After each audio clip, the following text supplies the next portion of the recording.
Tout homme aura peut-être éprouvé cette sorte de chagrin, sinon la terreur de voir comment le monde et son histoire semblent pris dans un inéluctable mouvement, qui s'amplifie toujours plus et qui ne paraît devoir modifier pour des fins toujours plus grossières que les manifestations visibles du monde, n'est-ce pas?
Une œuvre d'art ne s'aborde pas qu'ils sont doutés, comme une personne, comme un être vivant, ni comme un autre phénomène naturel.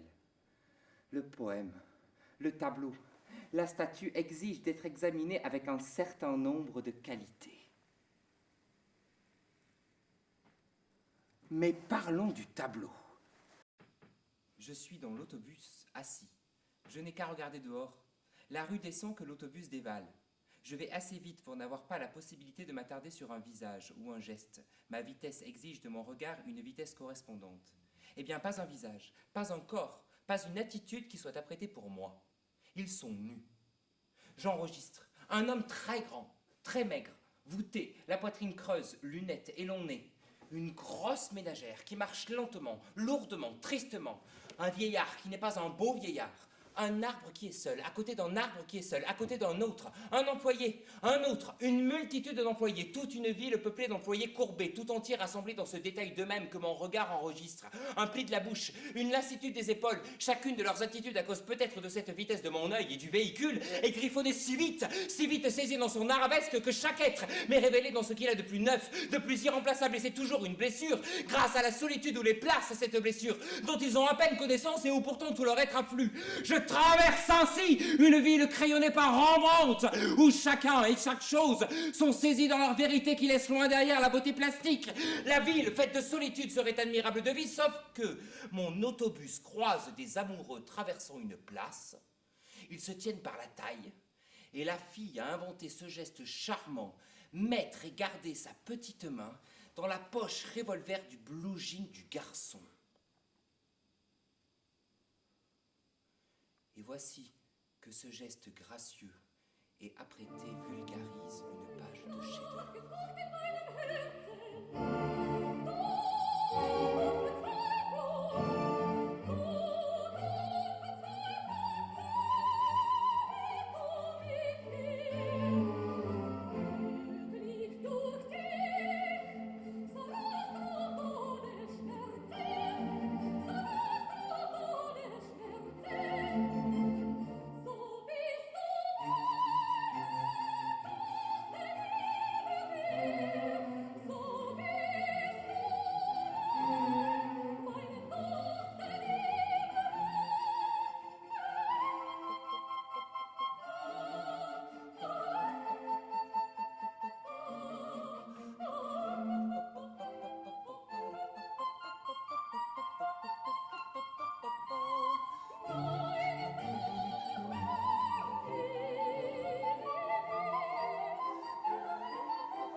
quand il n'a jamais cherché le relief par les ombres, ni les tons, ni par les moyens d'aucune convention picturale, voici qu'il obtient le plus extraordinaire relief.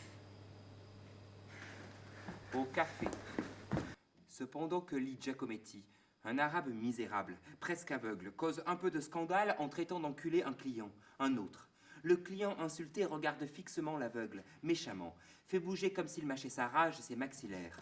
L'arabe est maigre, un peu idiot. Il se cogne contre une invisible mais solide muraille. Il ne comprend rien au monde où il est aveugle, débile et idiot. Il l'injurie dans l'une ou l'autre de ses manifestations. « Si t'avais pas ta canne blanche !» hurle le français que l'arabe a traité d'enculé. J'admire secrètement qu'une canne blanche rende cet aveugle plus sacré qu'un roi, plus fort que le plus athlétique tueur de bœuf. J'offre à l'arabe une cigarette.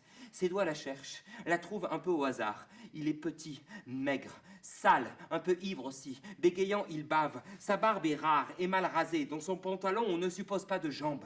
Il tient donc à peine debout. À son doigt, une alliance. Je dis quelques mots dans sa langue. Tu es marié ? Giacometti continue sa lecture et je n'ose pas le déranger. Mon attitude avec l'arabe l'agace peut-être. Non, j'ai pas de femme. En même temps qu'il me dit cela, l'arabe fait avec sa main un mouvement de va-et-vient pour me faire comprendre qu'il se masturbe.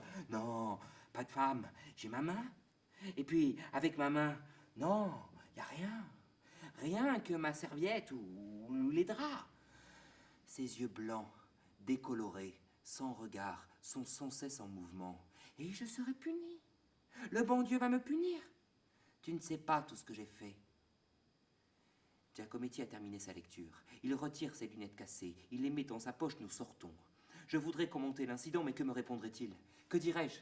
Je sais qu'il sait comme moi que ce misérable conserve, entretient, avec rage et fureur, ce point qui le fait identique à tous et plus précieux que le reste du monde. Ce qui subsiste quand il s'est reculé, aussi loin que possible, comme lorsque la mer se retire et abandonne le rivage.